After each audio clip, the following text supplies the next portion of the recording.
Comment में congratulation बताइएगा क्योंकि इस वक्त मेरे साथ ही जो नौजवान मौजूद हैं, इन्होंने जेकेपीएससी में 36th रैंक हासिल किया है। नमस्कार, आप लोगों का स्वागत है अर्थ न्यूज में। मैं हूं साक्षी सानी और जैसा मैंने आपको पहले बताया कि 36वां रैंक इस नौजवान ने हासिल किया है। सबसे पहले अपना नाम बताइए। जी, मेरा नाम दविंदर सिंह है। दविंदर, मुझे ये बताओ कि आप 36 रैंक आपने हासिल किया। बेसिक सवाल रहेगा कि कैसा लग रहा है और क्या महसूस कर पा रहे हैं? बिल्कुल अच्छा महसूस कर पा रहे हैं। ये है कि जितना मेहनत करा था रिजल्ट आया, क्योंकि कभी ऐसा भी होता है कि बड़े बच्चों का रिजल्ट नहीं आ पाता अच्छे से, तो बहुत अच्छा लग रहा है। काफी मतलब अच्छा लग रहा है कि रिजल्ट आया। बहुत अच्छा लग रहा है। दविंदर, बेसिकली कहाँ से हैं आप? मैं डिस्ट्रिक्ट रामबन से हूँ, तहसील राजगढ़ से है और जटगली भी मेरा पंचायत पड़ता है। हाँ, तो एक बेसिक चीज रहती है कि जब भी हम पढ़ाई करते हैं या इस तरह का कोई एग्जाम क्वालिफाई करते हैं कि अक्सर देखा जाता है कि पहली बार में ही सक्सेस तो नहीं मिलती है। तो इससे पहले आपने कहाँ पर अप्लाई कर रखा था? कौन से एग्जाम दिए? आफ्टर 12th मैंने डिसाइड कर दिया था कि मैं सिविल सर्विस की तरफ ही जाऊंगा और जितने भी जो भी स्कोप था मैंने देख लिया था कि जो भी इसमें अंडर आते हैं। जैसे मैंने सब इंस्पेक्टर का भी एग्जाम दिया था, बाकी जो भी सिविल एग्जाम, बाकी जेकेपीएससी का दिया था, यूपीएससी का मैं भी दे रहा था। तो जो भी इसके अंदर मेरे मेरे मेरे अकॉर्डिंग टू मेरे सिलेबस सिंक हो रहे थे, तो मैं उनको दे रहा था कि चलो मैं कहाँ स्टैंड कर पा रहा हूँ, अपने आप को कहाँ देख पा रहा हूँ, कहाँ कंपटीशन कर पा रहा हूँ। तो ये सब एग्जाम अच्छा, एक ये भी चीज होती है कि जब भी हम तैयारी कर रहे होते हैं, कई बार ऐसा होता है कि कोई पेपर अगर नहीं निकल पाता है तो अक्सर काफी स्टूडेंट्स निराश हो जाते हैं। वो कहते हैं कि चलिए छोड़िए, अभी क्या फायदा है मेहनत करने का। इस तरह के कभी डीमोटिवेटेड ख्याल आए दिमाग में या फिर ये आया कि नहीं, जो मर्जी हो जाए आगे बढ़ते जाना? डिमोटिवेटेड तो आया, क्योंकि जब मैं जेकेपीएससी की बात करूँ तो पहला अटेम्प्ट में मेरा प्रीलियम ही नहीं हुआ था। तो डिमोटिवेशन तो बहुत था। घर के सामने, जैसे अब मेरे डैडी भी इस टाइम उधर ही थे, तो वो जब चेहरे देखते हैं तो थोड़ा निराशा तो होती है। डिमोटिवेशन तो होगा ही, क्योंकि इस प्रिपरेशन में हर एक वीक के बाद लगता है कि चलो छोड़ लेते हैं, कुछ अच्छा कर लेते हैं, कुछ दूसरा कर लेते हैं। या जब मेरा सब इंस्पेक्टर में हुआ था तो मुझे लगा था चल यार यही कर लेते हैं, इधर नहीं पढ़ते हैं, अनप्रेडिक्टेबिलिटी बहुत कम है इसमें, बहुत ज्यादा है। तो बस बाकी डिमोटिवेशन तो रहा, लेकिन बहुत बोलते हैं कुछ 1% होप रहती है कि नहीं ये मैं कर जाऊंगा। और ऊपर से फैमिली सपोर्ट जो रहता है कि नहीं यार तू बेस्ट है। जैसे मेरे भैया मेरे को बोलते थे नहीं यार तू तो रैंक 1 नहीं लाएगा। तो मतलब ये कि कहीं ना कहीं सबका श्रेय जो है वो भैया को देना चाहेंगे या फिर फैमिली में मम्मी पापा को भी देंगे? मम्मी पापा तो अल्टीमेट सपोर्ट है ही, लेकिन मेरी मम्मा पापा थोड़ा इस चीज को नहीं समझ पाते थे कि प्रीलियम क्या है, मेंस का इंटरव्यू क्या है। तो मेरे भैया मेरे को बोलते थे कि नहीं यार, ऐसा बोलते कि तू तो यार टॉप ही करेगा।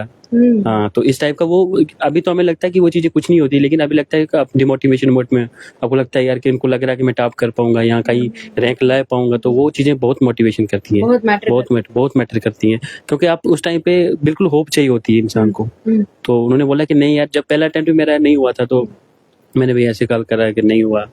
उन्होंने बोला कि यार कुछ नहीं प्रॉब्लम है, तो अगली बार दूसरा अटेम्प्ट दे देने, क्या दिक्कत है। मतलब भैया ने बहुत हेल्प किया। बहुत मोटिवेशन बहुत रहा उनका, कभी वो डिमोटिवेट कभी नहीं करा उन्होंने।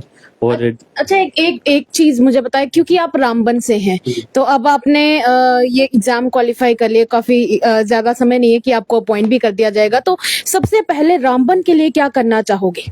हाँ, यही क्वेश्चन मेरे बड़ी बार इंटरव्यू में पूछा गया कि क्या करना चाहोगे। ऑब्वियसली मैंने सोच रखा है कि जैसे सबसे पहले मैं एजुकेशन सिस्टम को सुधारना चाहूँ, क्योंकि हमारे रामबन में वुमेन ज्यादा लिटरेसी रेट बहुत कम है। और एजुकेशन सिस्टम में काम करना चाहूंगा, क्योंकि इतना हो गया कि अभी कोई प्राइमरी स्कूल या हाई सेकेंडरी स्कूल ऐसे से नहीं कर पा रहे। क्योंकि इवन जब मैंने भी 12th गाँव से करा था तो इनका हमारा कुछ भी सिलेबस कंप्लीट नहीं हुआ था, साइंस मैथमेटिक्स सिलेबस कंप्लीट नहीं हुआ था। तो बच्चे काम कर रहे हैं, आप एफिशिएंट है, लेकिन उसको गाइड तो करो, एटलीस्ट गाइड करना, उसको पूरा सिलेबस करवाए, फिर आप रिजल्ट की डिमांड करें।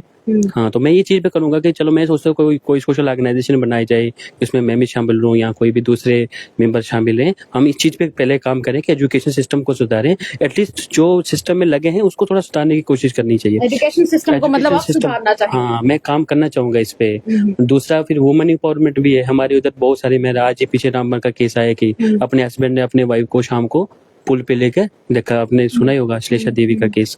तो मैं इस चीज़ों पे भी काम करना चाहूँगा कि women empowerment, women dignity improve की जाए, एजुकेशन, बाकी जो भी लोकल समस्या हैं, जैसे फार्मर की समस्या है, प्रॉपर फर्टिलाइजर टाइम का मिला जाए, सीड मिला जाए, तो उस चीज़ पे भी काम करना चाहूँगा। मतलब आप तो टेक्निकली दिमाग में आप देख पा रहे हैं, इन्होंने पूरा रोड मैप बनाया मैंने रोड में बनाया हुआ है, तो ज्यादा ये चीजें फॉल करती है कि अगर आपको केस से मिलता है तो आप इस चीज में ज्यादा कर पाओगे। लेकिन चलो, मैं होप है कि मिल जाए, अगर नहीं हो पाता तो दूसरी काउंटी सर्विस में भी अच्छा करूंगा, एरिया का टैक्सेशन सिस्टम बढ़ाएंगे, अच्छा काम करेंगे जब भी जहाँ भी जाएंगे अपना। अच्छा चलिए, आप आगे की बात करते हैं, क्योंकि अभी आपने ये मुकाम तो हासिल कर लिया। अब कुछ स्टूडेंट्स का हम देख पाते हैं कि वो सिर्फ एक पद मिलने से खुश नहीं होते, वो फिर भी लगातार कॉन्स्टेंटली प्रैक्टिस करते रहते हैं कि हम एक और हायर पद पे पहुंच सके। तो सुना आप यूपीएससी की भी तैयारी कर रहे हैं, तो ये चलता रहेगा और साथ में तैयारी भी चलती रहेगी यूपीएससी की, या छोड़ देंगे? नहीं, अभी छोड़ने का तो कोई प्लान नहीं मेरा, क्योंकि मेरा जब सब इंस्पेक्टर में हुआ था तो तभी मुझे था कि चलो मैं जॉब कर लूँ, थोड़ा फैमिली इशू के अगर वजह से, इनकम सिक्योरिटी की वजह से थोड़ा दिक्कत था। लेकिन तभी मैंने सोचा कि चलो अभी 1-2 साल अभी ट्राई कर लेते हैं, छोड़ना तो नहीं था मेरे को भी, उस टाइम पे भी नहीं छोड़ना था, अभी भी मैं डिटरमाइंड हूँ कि बड़े लोगों ने मुझे भेजा भी कि यू डिजर्व मोर, आप अच्छा कर पा रहे हो अगर इसमें, तो आप आगे, अभी मैं यूपीएससी को करने की कोशिश करूंगा। यूपीएससी का करने की कोशिश। अच्छा, पेरेंट्स की बात करना चाहेंगे कि पेरेंट्स को कैसा लग रहा है, तो आप कुछ बता पाएंगे कि फैमिली में जब बात हुई तो क्या हुआ?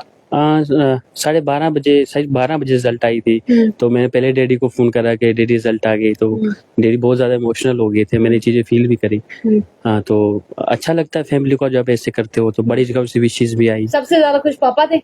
पापा थे, मम्मा थे, फैमिली में सभी खुश थे, उनका ये चीजें क्वांटिफाई नहीं कर पाते हैं। तो चलिए, वैसे इनके फादर से भी बात करने की कोशिश करेंगे, वो वैसे लाइन पर ही हैं, तो जरा बात करवाएंगे।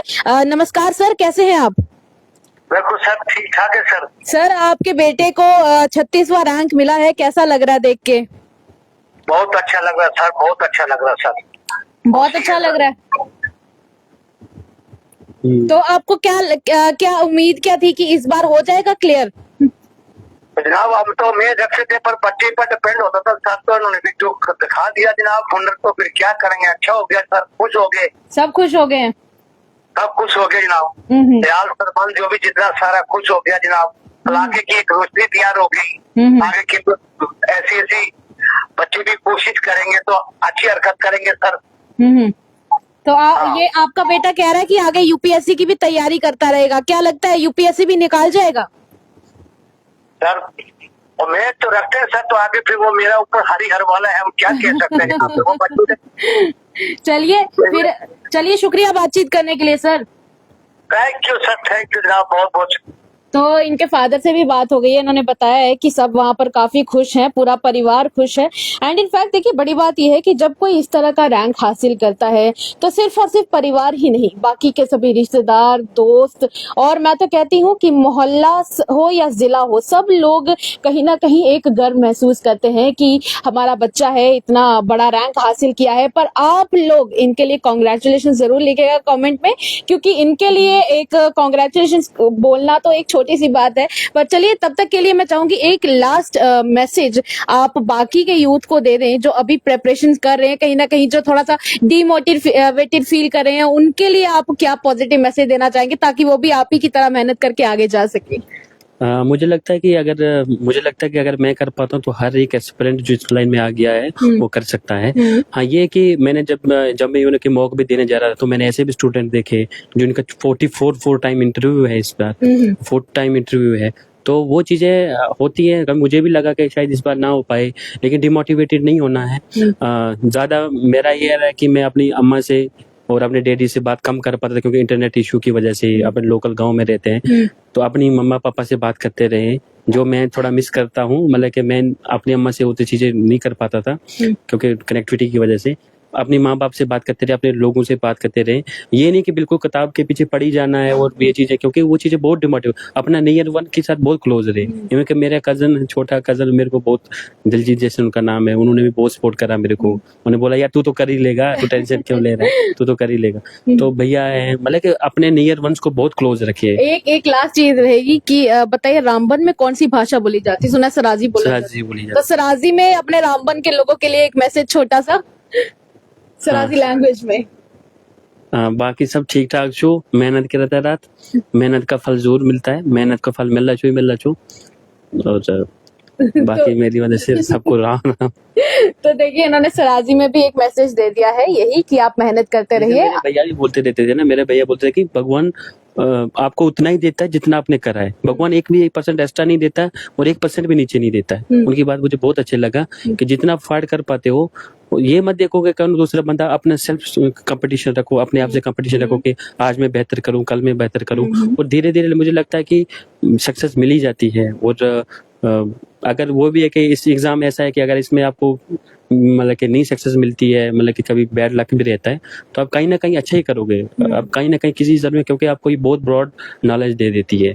चलिए शुक्रिया बातचीत करने के लिए। हम आपको एक ही बात बोलेंगे कि आपको बहुत बहुत बधाई हो और फ्यूचर के लिए all the best. All the best. Thank you so much बातचीत करने के लिए। तो इसी के साथ मुझे भी अब दीजिएगा इजाजत, फिलहाल के लिए इतना ही दीजिएगा इजाजत। देखते रहिए द अर्थ न्यूज। साक्षी सानी के साथ सेवाराम की रिपोर्ट थी, अर्थ न्यूज जम्मू।